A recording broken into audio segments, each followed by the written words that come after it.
तो पंजाब में नून लीग की गिरफ्त खत्म हो गई है, ये खबरें आ रही हैं। मुझे लगता नहीं था कभी मुझे अपने जर्नलिज्म करियर में ये खबरें भी पढ़नी पड़ेगी कि पंजाब में नून लीग की गिरफ्त खत्म हो गई। नहीं लग रहा है, नंबर से लग रहा है। वज़ीर आज़म शहबाज शरीफ साहब की हुकूमत कहा जा रहा है कि सिर्फ इस्लामाबाद तक महदूद हो गई है। अपोजिशन उन्हें 10-12 किलोमीटर का वज़ीर आज़म कह रही है। इस वक्त खैबर पख्तूनख्वा के बाद पंजाब में भी तहरीक इंसाफ की हुक्मरानी दोबारा शुरू हो गई है। परवेज़ इलाही साहब वज़ीर आला पंजाब बन चुके हैं। हुकूमत साजी के लिए इस वक्त मुशावरत जारी है।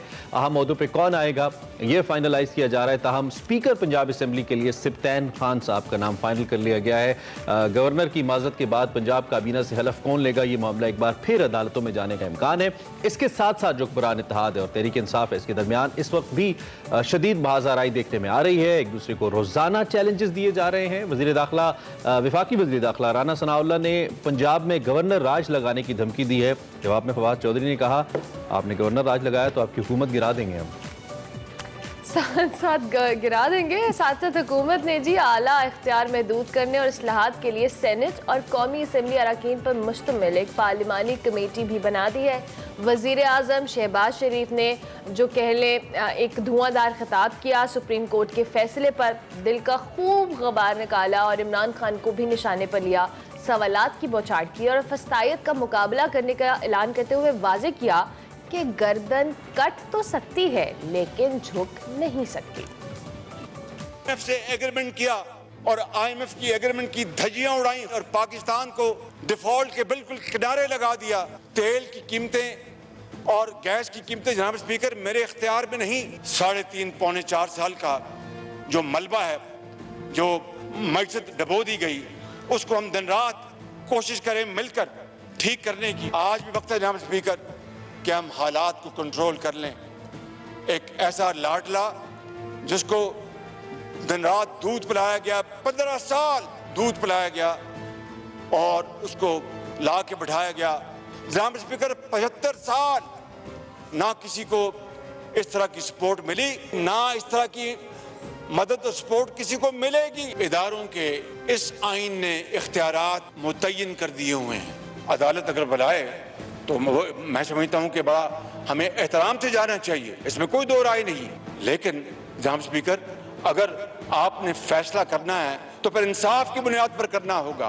ये नहीं हो सकता कि आप मेरे साथ कोई और बर्ताव करें, किसी के साथ कोई और बर्ताव करें। तो दूसरी जानिब पाकिस्तान तहरीक इंसाफ ने कल रात मुल्क भर में इज़हार तशक्कुर और खूब जश्न मनाया। साबिक वज़ीर आज़म इमरान खान ने अवाम से खिताब किया, अपने आइंदा की हिकमत अमली बताई, पंजाब में एहसास समेत तमाम फलाही प्रोग्राम बहाल करने का भी ऐलान किया और बताया कि अगर हमने आगे बढ़ना है तो हमें बाएतमाद इलेक्शन कमीशन का क़याम और कानून की बालादस्ती को यकीनी बनाना होगा।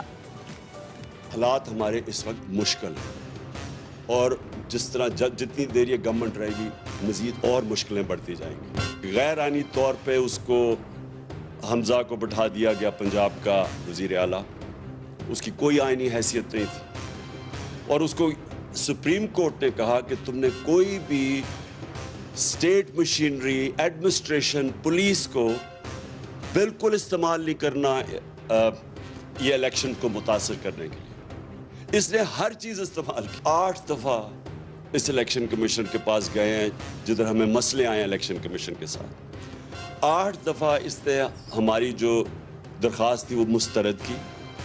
163 तरीके हैं धांधली के, उनमें से 130 खत्म हो जाते हैं इलेक्ट्रॉनिक वोटिंग मशीन से। लेकिन ये इलेक्शन कमीशन ने पूरी साजिश की, सैबोटाज किया और इससे नहीं होने दी इलेक्ट्रॉनिक वोटिंग मशीन। लिहाजा मेरी नंबर 1 डिमांड ये है कि अगर आगे अब हमने निकलना है तो सबसे पहली चीज़ तो हमें एक क्रेडिबल इलेक्शन कमीशन चाहिए। खान साहब ने तो यहाँ तक कह दिया कि गद्दारों, इलेहदगी पसंदों तक, दहशत गर्दों तक से बात हो सकती है, चोरों से नहीं हो सकती। और चोरों से मुराद उनकी ओपोजिशन जो उनके सामने वो है। जाहिद हुसैन साहब हमारे साथ मौजूद हैं, सीनियर तज्जियाकार हैं। आप इनका तज्जिया सुनते हैं हमारे शो में भी, दीगर शोज़ में भी। उनसे ज़रा बात करते हैं और उनसे पूछते हैं वो इस सूरत हाल को कैसे देख रहे हैं। Thank you very much Zahid साहब, बहुत शुक्रिया आप हमारे साथ मौजूद हैं। तो Tehreek Insaf is back in Punjab जी, और ये बहुत बड़ी कामयाबी है। इसकी सिग्निफिकेंस बहुत ज़्यादा है। हम अगर देखें पाकिस्तान की सियासी तारीख को, और अब ऐसा लगता है कि ड्राइविंग सीट के ऊपर इस वक्त तहरीक इंसाफ आ गई है और जो मामला ड्राइव करने अब वो तहरीक इंसाफ ने करने, अब जो हुकूमती इत्तेहाद है उसके हाथ से मामला निकल गए हैं। आपको ऐसा लगता है शायद साहब? नहीं, बात तो सही है कि जो हालिया बाई इलेक्शंस हुए थे और उसके नतीजे में जो नई गवर्नमेंट पीटीआई की बनी है, उसकी वजह से जो है ये पीटीआई की जो है वो सियासी सूरत हाल मुस्तहकम हुई है। खासतौर पर पंजाब में हुकूमत अब बना ली है। इसका मतलब ये हुआ कि ना सिर्फ पंजाब में बल्कि केपी में भी इनकी हुकूमत है।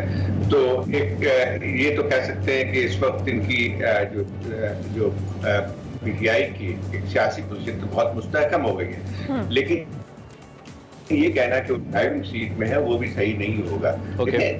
सेंटर में गवर्नमेंट चाहे उसकी बाकी प्रोविंसेस में ना भी हो, लेकिन खुद उनके इख्तियारात भी बहुत ज्यादा होते हैं। तो इस मुल्क में फेडरल हुकूमत जो है वो जितनी बात चलती है कि सूबों और सेंट्रल गवर्नमेंट में कोई अमांगी हो एक हद तक। ये मुमकिन हो सकता है, पहले भी ये होता रहा है कि इस सूबे में एक हुकूमत किसी और पार्टी की हुकूमत रही है और सेंटर में किसी और हुकूमत रही है, लेकिन एक फेडरेशन की या जमहूरियत के लिए जो है वो एक दूसरे के साथ चलना लाजमी है।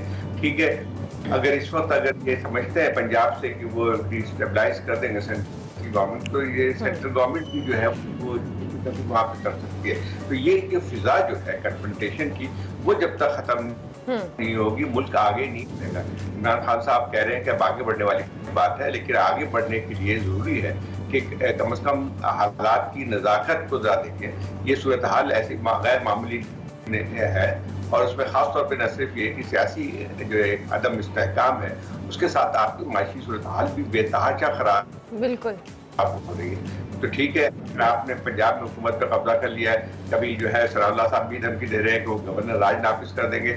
इसके नतीजे में जो मुल्क में जो सियासी एक इस्तेहकाम जो है और कमजोर होता चला जाएगा। और सबसे बड़ी चीज, अगर आपकी इकॉनमी जो है कोलैप्स करती है तो उसके असरात जो है बहुत ज्यादा। अच्छा जाहिद साहब, आपने अभी गवर्नर राज की बात की और ये राना सनाउल्लाह साहब ने कहा कि हम पंजाब में गवर्नर राज लगा देंगे और ये भी कहा कि आइन के आर्टिकल 234 के तहत जो है पार्लियामेंट के मुश्तरका इजलास में गवर्नर राज की जो मुतल्लिक करारदाद है उसको मंजूर करवा लिया जाएगा, जिसके बाद सदर की जो कंसेंट है उनके बाद ये गवर्नर राज लग सकता है। ये जो धमकी दी गई है, कहीं ना कहीं इसमें कुछ ना कुछ है कि ये इस पे इम्प्लीमेंट किया जा सकता है, और अगर ये होता है तो इसका नुकसान क्या होगा?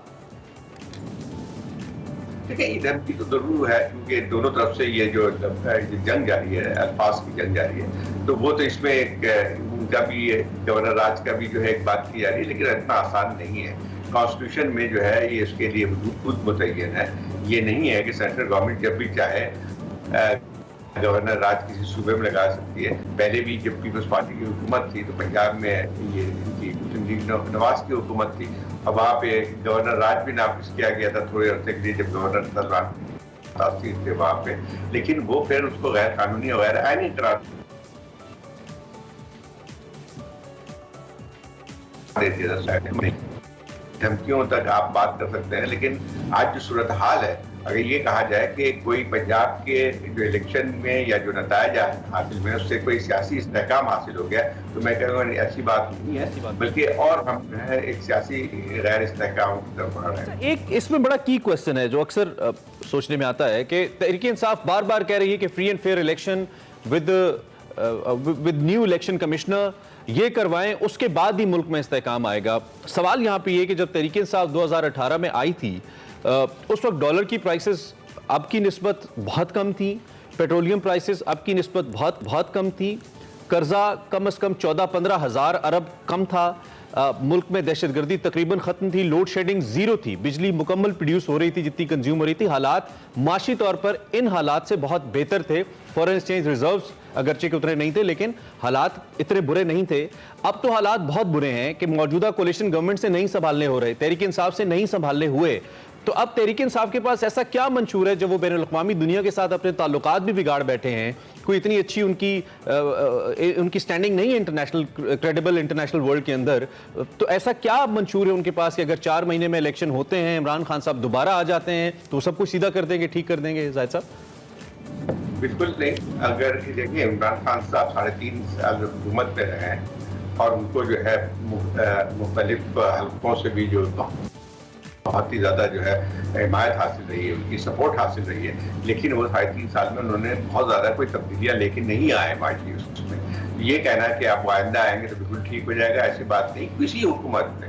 देखिए पाकिस्तान को जो इस वक्त जो मसाइल का शिकार है, मसाइल से हैं वो बहुत ज़्यादा गहरे हैं, खासतौर माशी सूरत हाल है, और कोई एक हुकूमत अगर ये समझती है कि वो हालात तब्दील कर देगी तो गलत फहमी है उसकी।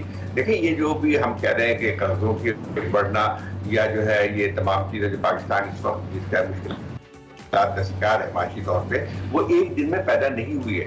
ये एक तसलसल है जो हमारी पॉलिसी रही है मुख्तलिफ भाइयों के में, तो उसका असर है। तो ये हमारे यहाँ एक और चीज भी आई, कोई भी हुकूमत आती है वो अपना सारा मलबा जो है पुरानी गवर्नमेंट पे डालती है, बजाय इसके कि फोकस करे यहाँ पे तब्दीलियों पे। देखिए पाकिस्तान में सूरत हाल तब्दील उस वक्त तक नहीं हो सकती है जबकि कुछ बुनियादी फंडामेंटल स्ट्रक्चरल रिफॉर्म अगर नहीं आते हैं, आप टैक्स नहीं बढ़ा टैक्स की कलेक्शन बढ़ाते नहीं है, आपकी अपनी आमदनी नहीं बढ़ती है, तो आपको मुस्तकिल जो है इन चीज़ों का सामना करना पड़ेगा। और कोई हुकूमत ये समझती है कि इनके बगैर जो है वो हम कर लेंगे, गलत फहमी है। इस वक्त कोई ऐसी सूरत हाल पैदा होनी चाहिए अगर मुल्क को वाकई जो है लोग इस्तेहकाम की तरफ ले जाना चाहते हैं, तो सबसे पहले तो एक कम अज कम एक बुनियादी चीज़ों पे एग्रीमेंट होना चाहिए सियासी पार्टियों के दरमियान।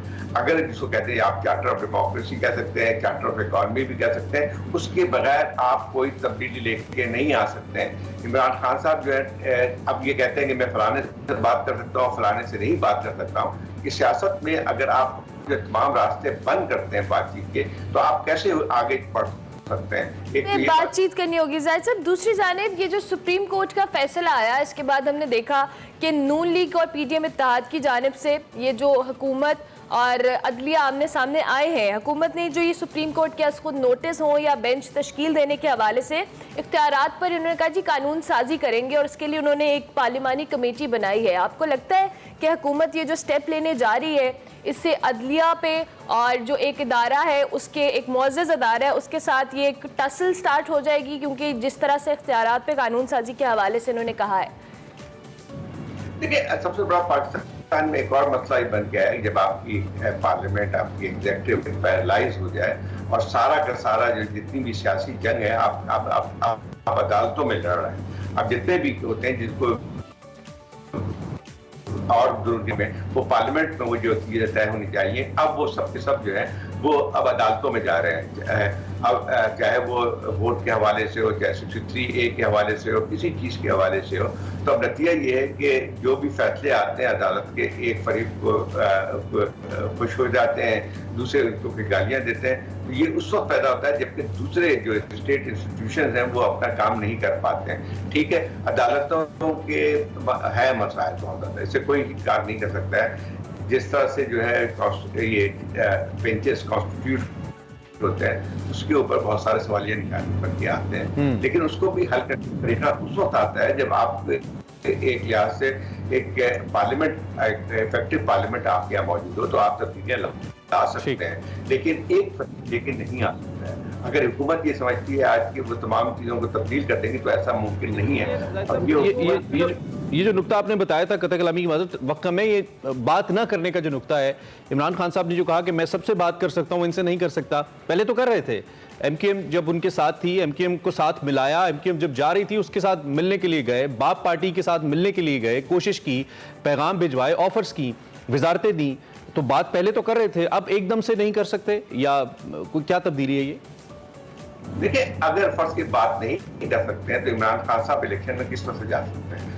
इलेक्शन कमीशन को तब्दील करने की बात करते हैं, तो उसके लिए भी जो है जो आईनी रास्ता मौजूद है उसमें तो ये अपोजिशन और हुकूमत को साथ मिलकर बैठ के फैसले करने पड़ेंगे। इसी तरह से जो है और भी जो आपको इलेक्शन के जो रूल्स बनाने पड़ेंगे वो भी आपको दूसरी जो हुकूमत और अपोजिशन को मिल के बैठ सकते हैं। तो अगर ये सारे नहीं होंगे, बातचीत नहीं होगी, तो किस तरह से जो है आप इलेक्शन की तरफ जा सकते हैं? जो इस किस्म की बातें कहना कि मैं फलाने से बात नहीं कर सकता हूँ, फलाने से नहीं कर सकता हूँ, वो चोर है, और ये तो इमरान खान साहब की पुरानी रवायत रही है कि हर एक को जो है अपने ठीक हो गया, वो किसी ना किसी बात तो करनी पड़ेगी। ठीक हो गया। वही में जाहिद साहब बहुत शुक्रिया, आप मौजूदा सियासी सूरत हाल पे जाहिद हुसैन साहब हमारे साथ मौजूद थे, अपना तजिया दे रहे थे। अभी